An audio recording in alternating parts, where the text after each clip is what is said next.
سے اور خصوصاً اس حلقے میں کہا گیا، عموماً تو دوسرے حلقوں میں بھی، بھائی یہ مشورے کے خلاف چل رہے ہیں، بھائی یہ حضرت جی کا نہیں ہے، ان لوگوں کو علم نہیں ہے جو ہم کہہ رہے ہیں۔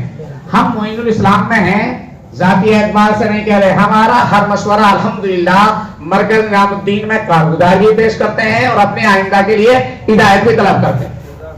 یہ بات صاف ستھری بات کہنا چاہتا ہوں، چند باتیں مجھے اب تفصیل نہیں کرنی۔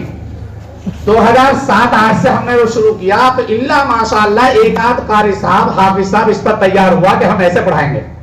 ہمارے مفتی ابراہیم صاحب کے ذمہ جب ہم موضوع طے کرتے تھے، ابتداءً ہم نے معین الاسلام کی مسجد میں جمع کرنا شروع کیا، ائمہ کو موضوع طے کیا ہم نے، تو مفتی صاحب کے ذمہ طریقہ تعلیم ہوتا تھا اور میرے ذمہ ائمہ کی ذمہ داریوں کا احساس دلانا ہوتا تھا۔ الحمدللہ مسلسل ہم اس سلسلے کو کرتے رہے پوری میوات کے اعتبار سے۔ 2 سال کے لاک ڈاؤن میں ہم نے پھر احتیاط برتی، محتاط، ڈر نہیں، الحمدللہ پوری میوات جانتی ہے، بلکہ ہندوستان جانتا ہے، میں اس لاک ڈاؤن سے نہ ڈرا اور نہ ڈروں گا انشاءاللہ۔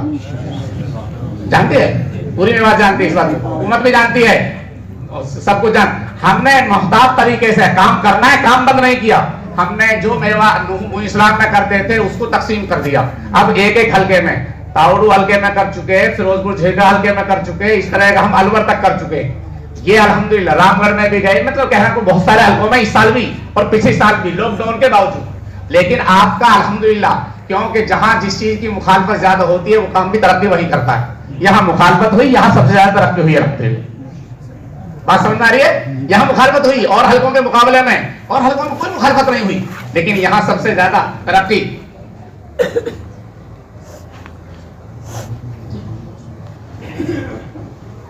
آپ یہ سمجھیے، میں اس لیے کہہ رہا ہوں، آپ کے یہاں بہت سارے دوسرے حلقے والے ہیں، سالانہ امتحان، ششماہی امتحان، سہماہی امتحان کے لیے ہم نے ترغیب دی، اور ہم ایک جملہ کہتے ہیں، کبھی اس کے ایک جملہ بھی ہماری طرف سے نہیں آیا کہ بھائی معین الاسلام سے بلاؤ گے، ہم کہتے ہیں آپس میں امتحان لو، یا اپنے قریبی استاد سے، قریبی مدرسے سے بلاؤ کسی کو، اور اس کی بھی ایک ترتیب بیان کی ہے ہمارے ساتھیوں نے بار بار، کہ آپ ظہر سے عصر کے درمیان امتحان رکھیے، اپنے مکتب کا، اپنی مسجد کا، عصر اور مغرب کے درمیان میں عمومی محنت کے اعتبار سے آپ گشت کیجئے، مغرب کے بعد جو ضرورت ہے طلبہ کی، مکتب کی، وہ عوام کے سامنے امام صاحب نہیں کہہ سکتا، یہ آنے والا مہمان کہے گا۔ امام کی بھی ضرورت ہے، کمزوریاں بھی ہیں مکتب کی، کون کہے گا؟ مقتدیوں سے۔ الحمدللہ اس طرح کرنے پر ایک ایک مکتب میں جہاں ایک امام کی تنخواہ دینے کے لالے پڑتے، 2 3 بھی ہو گئے الحمدللہ۔ یہ اس کی برکت ہے مشورے کی، اور مشورے کے ساتھ ساتھ بڑوں کے مشورے کرتے رہے۔ حضرت مولانا اسحاق صاحب جو امیر شریعت ہیں، شیخ الحدیث ہیں، ہمارے سب سے بڑے عالم ہیں، ان کا ہمیشہ مشورہ ہمیں رہا، ان کی سرپرستی رہی، اور ہم اپنا مشورہ حضرت جی تک بھی پہنچاتے رہے۔ اس سال بلکہ پچھلے سال ہمارے حضرت مولانا سعید صاحب صدر مجلس تحفظ ختم نبوت مالک، وہ ہم سے بار بار یوں کہتے رہے کہ مفتی صاحب میوات میں تدریب المعلمین کی کوئی ترتیب نہیں ہے، تدریب المعلمین کا کوئی نظام نہیں ہے، آپ کی ذمہ داری بنتی ہے کہ آپ معین الاسلام میں ام المدارس میں ہو، آپ یہاں قائم کرو۔ ہم نے کہا ہمارا مشورہ حضرت سے ہو جائے گا تو ہم شروع کریں گے۔ ہم گئے حضرت کے پاس میں، ہم نے حضرت سے کہا جی ہم تدریب المعلمین کا شعبہ بھی قائم کرنا چاہتے ہیں۔ اول پہلے میں حضرت نے سمجھا کہ کوئی پروگرام کرنا چاہتے ہیں، بھائی اماموں کو بلا لیا، سمجھا کہ واپس بھیج دیا، بھائی پروگرام نہیں، ہمارے یہاں تو محنت ہے۔ ہم نے کہا یہ چاہتے ہیں جو امام ہمارے کام کر رہے ہیں ان کے لیے ایک مستقل تربیت دی جائے، مستقل رکھ کر مدرسے میں ایک شعبہ قائم ہے۔ حضرت نے یہ صراحت جملہ کہا، جو مدرسے کے شعبے ہیں آپ کو ان کی اجازت ہے، جو مکاتب و مدارس کے جو شعبے ہیں، جن کاموں میں مکاتب و مدارس کی مضبوط ہے وہ آپ کریے، ہم بغیر مشورے کے نہیں کرتے۔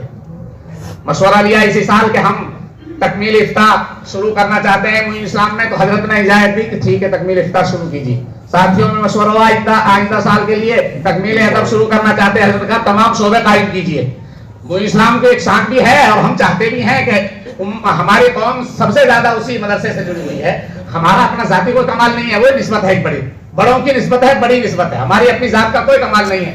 آپ سے میں اس لیے ان باتوں کو کہہ رہا ہوں، یہاں اس میں پچھلے سال کا جیسے ہمارے مول صاحب نے سنائے تھے نا، کارگزاری بھائی عالی میں ہوئی، پہلے وہاں ہوئی، کہاں حتین میں ہوئی، بیچ کا 1 سال رہ گیا۔ عالی کا پچھلا پروگرام ایسا ہوا، پوری میوات میں شہرت ہو گئی. مفتی ابراہیم صاحب اس وقت عمرے پہ چلے گئے, میرے ذمہ لگا گئے کہ اس پروگرام کو نبھا لو. کسی شیطان نے شیطانیت گھسا دی کسی ایک جوان کے, اس نے چیلنج دے دیا بھائی یہاں کوئی آئے تو کفن باندھ کے آئے, گولی مار دوں گا.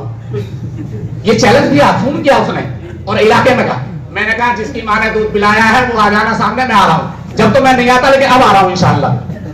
باضابطہ آپ کا پروگرام ہوا. اس کے بعد میں ایک نظم بنا. آپ عملی اعتبار سے ہمیں مقابلہ نہیں کہ عملی اعتبار سے کیجئے. آپ کی 2 ذمہ داریاں ہیں, ان 2 ذمہ داریوں کو میں اجمالاً کہہ کر ختم کرتا ہوں. آپ سوال ہی مطالعہ جان. 2 ذمہ داریاں. آپ جہاں وارثین نبی ہونے کی بنیاد پر العلماء ورثۃ الانبیاء, نائب رسول ہونے کی بنیاد پر آپ کی ذمہ داری ہے مشن نبی کو جاری کرنے کا. اور نبی کا مشن کیا ہے؟ یتلو علیہم آیاتی ویزکیہم ویعلمہم الکتاب والحکمہ. یہ نبی کا مشن ہے. نبی کا مشن کوئی فرشتے آ کر نہیں چلائیں گے, نبی کا مشن وارثین انبیاء چلائیں گے. اور نبی کی وراثت ہے, انبیاء کی وراثت ہے ہمارے لیے. اسے ہمیں سوچنا ہے ہم کسی ایک جز کے وارث نہیں ہیں, نبی کے پورے دین کے وارث ہیں. حضرت مولانا الیاس نور اللہ مرتضی نے کہا احیاء جمیع ما جاء بہ نبی صلی اللہ علیہ وسلم, نبی اکرم صلی اللہ علیہ وسلم کا لایا ہوا دین 100% کی 100% امت میں زندہ ہو جائے. یہ میری اس تحریک کی, اس محنت کی غرض ہے. اب ہم جو نائب رسول ہیں, ہم جو وارثین انبیاء ہیں, ہماری ذمہ داری صرف بچوں کو قرآن پڑھانے کی نہیں ہے. ہم نبی کے وارث ہیں تو ہم معلم بھی ہم ہیں, مبلغ بھی ہم ہیں.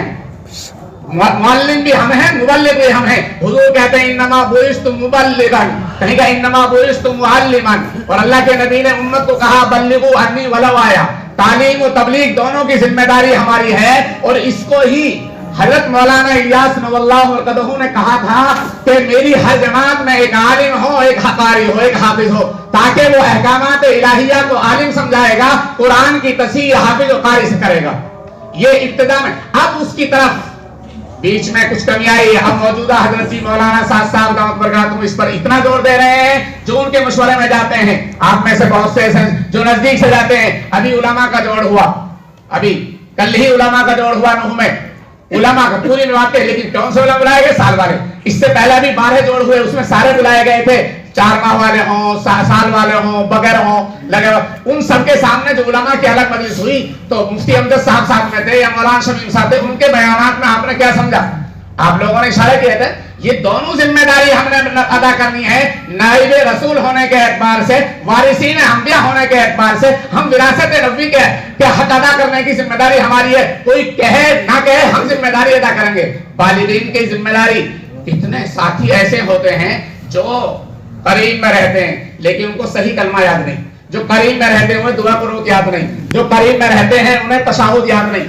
اس لیے حضرت جی مولانا صاحب دامت برکاتہم کہہ رہے ہیں یہ جو معلم قرآن پڑھانے والا معلم ہے یہ بڑوں کے اعتبار سے مسجد کی آبادی کے لیے وقت دے, اور اس آبادی کی محنت میں صرف فضائل سنانے کے لیے نہیں, صرف منتخب سنانے کے لیے نہیں, بلکہ تعلیم و تعلم کے لیے, تاکہ اس کے ذریعے سے امت کی جہالت دور ہو جائے. تعلیم و تعلم میں سب سے پہلے قرآن کا سیکھنا سکھانا ہے. تعلیم و تعلم میں احکامات الہیہ کا سمجھنا ہے, حلال و حرام کے مسائل سیکھنا ہے, پاکی اور ناپاکی کے مسائل سیکھنا ہے, فرائض و واجبات کو سمجھنا ہے. یہ امام کی ذمہ داری. پڑھانے کے ساتھ ساتھ اس کا مستقلاً امور بنایا گیا ہے. امر ہے اس بات کا تمام عالم میں کہ بھئی ہمارے کام کرنے والے ساتھی علماء کی رہبری میں کام کریں گے. علماء رہبر ہوں گے اور علماء سے یہ کام لیا جائے گا. اب کوئی رہبر مانے نہ مانے, اللہ نے بنایا ہم رہبر, اللہ نے بنایا, ہم منتخب کیے ہوئے ہیں.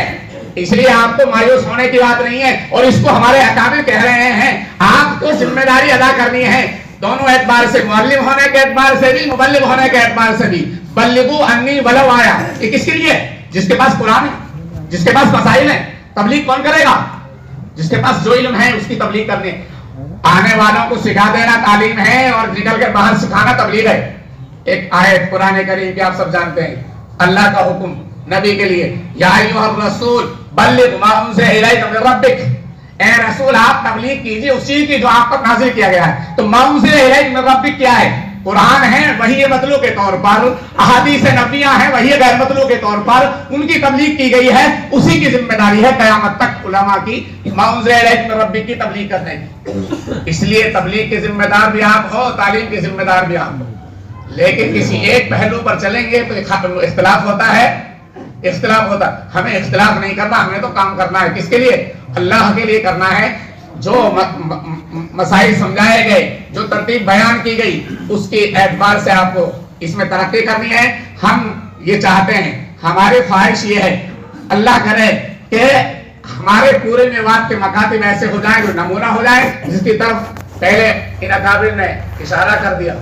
اس کے لیے ہی ہم نے تدریب المعلم کا کورس موئی اسلام میں شروع کرنے کا مشورہ کر لیا ہے۔